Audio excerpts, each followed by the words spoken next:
నమస్తే welcome to our channel. ప్రస్తుతం మనతో జ్యోతిష్య పండితులు ఫణి భాస్కర్ శర్మ గారు ఉన్నారు. వారితో మాట్లాడదాం. నమస్తే అండి. నమస్తే అమ్మ. మనకి విశ్వవసు నామ సంవత్సరం వస్తుందండి.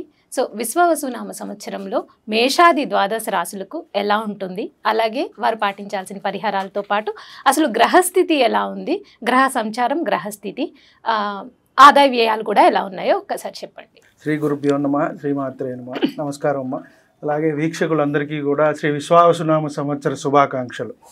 ముందుగా మనం చూసుకున్నట్టయితే గ్రహ సంచారం ఎలా ఉంది అనేది ఒకసారి చూసుకుని దాని తర్వాత గ్రహస్థితి కూడా తెలుసుకునే ప్రయత్నం చేద్దాం. ముఖ్యంగా మనకి గ్రహ సంచారం వచ్చి మే 14 రాత్రికి ఏవైతే 15 మనకి గురువు వృషభం నుంచి మిథునంలోకి సంచరిస్తారు. అలాగే మనకి శని భగవానుడు వచ్చి రేపు మార్చి 30వ తారీఖు కుంభం నుంచి మీనంలోకి సంచారం జరుగుతుంది. అలాగే రాహుకేతువులు కూడా వచ్చేటప్పటికి మే 19వ తారీఖు మీనం నుంచి కుంభంలోకి రాహు వస్తారు. అలాగే కేతువు కన్య నుంచి సింహంలోకి వెళ్తారు. సో ప్రధానంగా ఈ గ్రహస్థితిని మనం చూసి ఆధారం చేసుకుని మనం ఫలితాలు అనేవి నిర్ధారించడానికి మనం ప్రయత్నం చేస్తాం. ముఖ్యంగా ఎలా ఉంటుంది, ఏ రాశి వారికి ఎలా ఉంటుంది, వారికి నడిచే ముఖ్యంగా మహర్దశ అనేది ముఖ్యమండి. ఇది ఏమిటి అంటే గోచార ఫలితాలు, గ్రహ సంచారము అనేది మనం చూసుకుంటాం.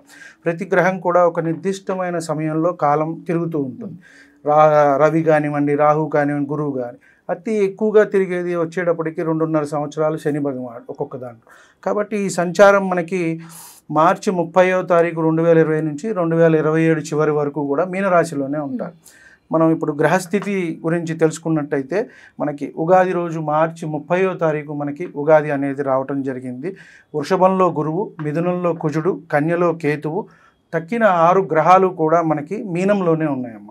ఇవి వచ్చేటప్పటికి దీన్ని షష్టగ్రహ కూటమి అని కూడా మనం చెప్పుకుంటున్నాము. ఇది ఉగాది రోజే రావటం కూడా జరుగుతుంది. ఉగాది, షష్టగ్రహ కూటమి, అలాగే శని భగవానుడు కూడా మారుతున్నాడు. కాబట్టి మేజర్ ప్లానెట్స్ అన్నీ కూడా ఇప్పుడు మనకి ఈ చేంజెస్ అనేవి వస్తున్నాయి. కాబట్టి మీనంలో మనం ముందుగా చూసుకున్నట్టయితే రాహువు, రవి, చంద్రుడు, శుక్రుడు, బుధుడు, శని, ఈ 6 గ్రహాలు మనకి మీనంలోనే ఉంటాయి. కాబట్టి మనకి దీనివల్ల ఏదైనా ప్రభావం చూపిస్తుందా దేశకాలమాన పరిస్థితుల మీద అనుకుంటే వాటి మీద కొంత ప్రభావం అనేది చూపిస్తుంది. వ్యక్తిగతంగా కొంత తక్కువనే మనం చెప్పవచ్చు. షష్టగ్రహ కూటమి కానివ్వండి, ఎందుకంటే ఒక 6 గ్రహాలు ఒక రాశిలో కలిసినప్పుడు కొంత ఇబ్బందిగానే ఉంటుంది ఎవరికైనా సరే. అంటే ఆ ఫలితం అనేది కొంచెం అటు ఇటుగా అనేది మనకి ఉంటూ ఉంటుంది.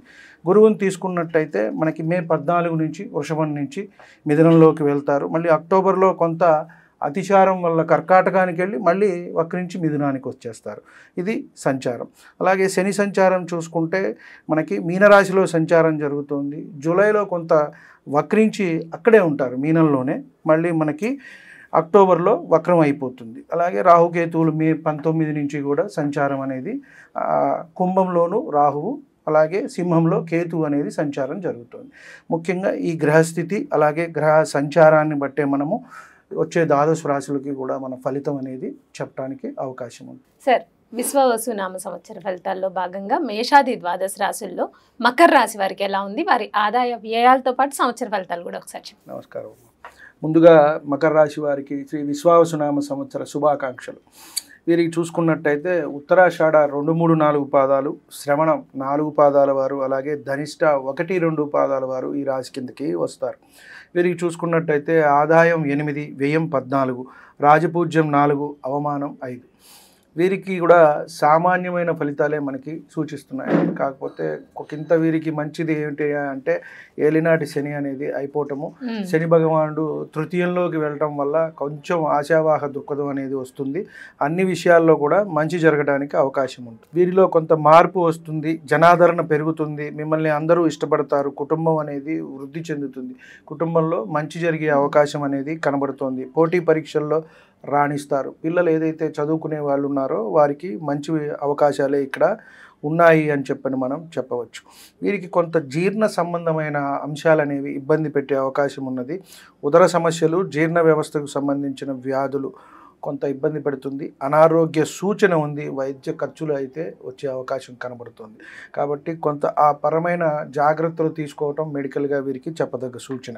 గురు సంచారం మనం చూసుకున్నట్టయితే ఎందువల్ల అయ్యా అంటే వీరికి గురుబలం అనేది తగ్గుతోంది. వృషభ రాశి నుంచి మిథునంలోకి వెళ్తున్నారు కాబట్టి షష్టంలోకి తృతీయ వ్యయాధిపతి అయిన గురువు షష్టంలోకి వెళ్తున్నారు కాబట్టి కొంత ట్రాన్సిట్ అయితే మనకి మంచిదే అని చెప్పొచ్చు, కానీ ఈ ఆరోగ్యపరమైన సమస్యలు అయితే తీసుకొస్తారు. శని ట్రాన్సిట్ అయితే అత్యంత అనుకూలంగా ఉంది. శని సంచారము కాబట్టి అన్ని అనుకూల ఫలితాలు. విదేశీ ప్రయాణాలు కూడా చేసే అవకాశం అనేది కనబడుతోంది. ఉద్యోగంలో బదిలీ అనేది ఉంటుంది. అన్నదమ్ములు అక్క చెల్లెలు సమస్యలు అనేవి వీరికి తీరుతాయి. సంతానం అభివృద్ధి చెందుతుంది. స్నేహాలు పెరుగుతాయి. ఎంత కష్టపడితే అంత విజయం అయితే చేస్తారు, రాణిస్తారు. కాబట్టి విజయం అయితే వీరికి సూచిస్తోంది, కానీ కష్టంతో అయితే వస్తుంది. కష్టం అయితే పడాలి. అలాగే రాహుకేతువుల సంచారం కూడా కొంత అనుకూలంగానే ఉంది అని చెప్పాలి. ద్వితీయంలో రాహువు, అలాగే అష్టమంలో కేతు సంచారం అనేది ఉంది. కాబట్టి పేరు ప్రఖ్యాతులు అనేవి పెరుగుతాయి. సంఘంలో మన మాటకి విలువ అనేది పెరుగుతుంది. దాన్ని బట్టి మనకి కొంత సంఘంలో పేరు ప్రఖ్యాతులు అనేవి కూడా పెరుగుతాయి. కొంత శారీర సమస్యలు మనం ఇందాక అనుకున్నాము, ఏదైతే జీర్ణ సంబంధించిన వ్యాధులు వచ్చే అవకాశం ఉంది. అనారోగ్యం కొంత ఇబ్బంది పెడుతుంది అని మనం చెప్పవచ్చు. ఆరోగ్య జాగ్రత్త అవసరం. మానసిక ఆందోళన అనేది ఉంటుంది. దాన్ని కొంచెం తగ్గించుకున్నట్టయితే వీరికి మంచిది. ధనలాభం అయితే సూచిస్తున్నది. కొత్తగా వ్యాపారాలు మొదలుపెట్టేవారు చేయకుండా ఉండటమే మంచిది. వృత్తి విషయాల్లో కూడా